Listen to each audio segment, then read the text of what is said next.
अस्सलामु अलैकुम वरहमतुल्लाहि वबरकातुहू। उम्मीद है कि आप तमाम अल्लाह के फजल करम से बखैरियत व आफियत होंगी। अब आइए आज की चंद अहम खबरें जो कि राष्ट्रीय सहारा रोज़नामे में शाया हुई हैं उन्हें पढ़ता हूँ, सुनिएगा। रमज़ानुल मुबारक में मुसलमानों को मस्जिद अक़सा में दाखिले की इजाज़त।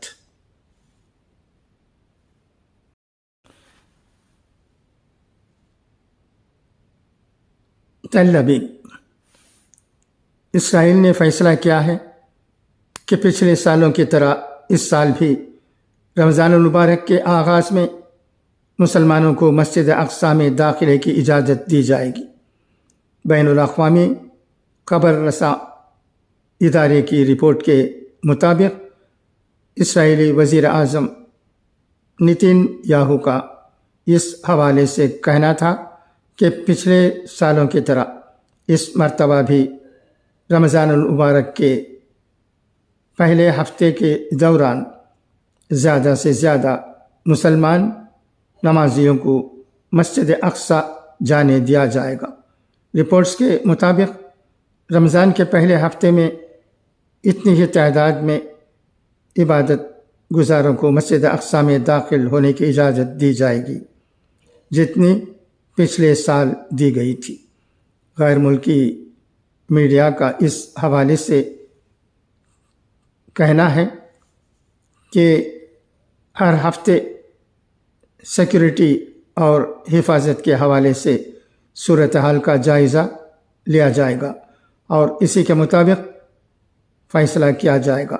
वाज़ह रहे कि हर साल रमज़ान मुबारक में मुसलमानों की बड़ी तादाद मस्जिद अक़सा में इबादत के लिए पहुँचती है। दूसरी जानिब गज़ा में इसराइली बर्बरियत का सिलसिला थम न सका। इसराइल ने जंग के बाद से अब तक गज़ा में जुल्म व जबर की नई मिसालें कायम कर दी। इसराइली फ़ौज ने ஆன்மீக சிந்தனை, மனிதர்களே, உங்கள் இறைவன் இடமிருந்து ஓர் அறிவுரை திருக்குர்ஆன் உங்களிடம் திண்ணமாக வந்திருக்கிறது.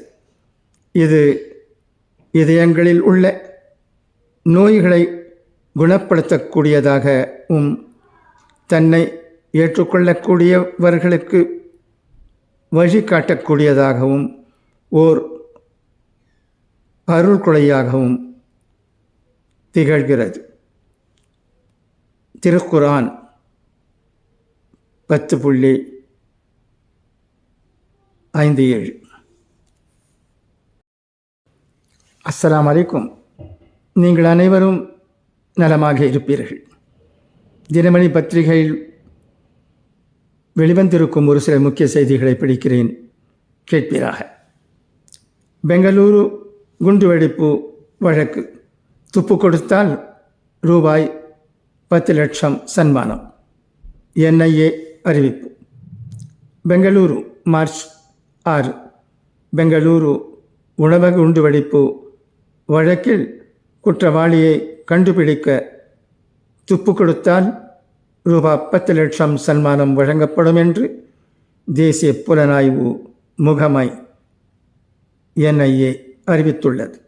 பெங்களூரு குந்தஹள்ளி பகுதியில் உள்ள ராமேஸ்வரம் உணவகத்தில் கடந்த மார்ச் 1 நடந்த குண்டுவெடிப்பு சம்பவத்தில் 10 பேர் காயமடைந்தனர்.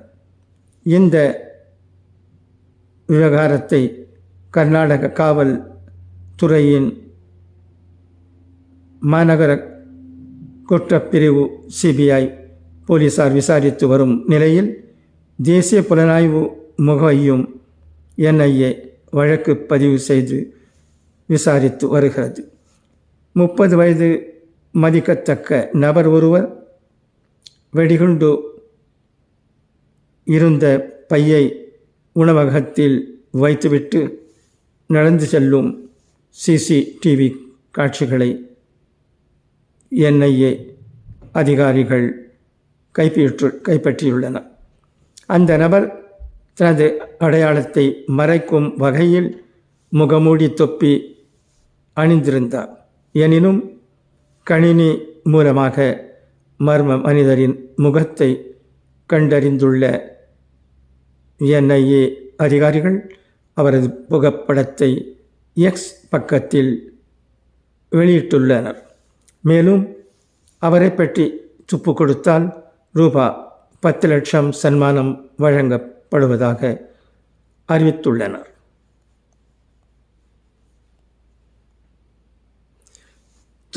துப்பு கொடுப்பவர்களின் தகவல்கள் குறித்த இரகசியம் காக்கப்படும் என்று தெரிவித்துள்ள தேசிய புலனாய்வு முகமை குற்றவாளி குறித்த தகவலை 0802951090 மற்றும் 8904241100 என்ற தொலைபேசி எண்ணில் தெரிவிக்குமாறு கேட்டுக்கொண்டுள்ளது.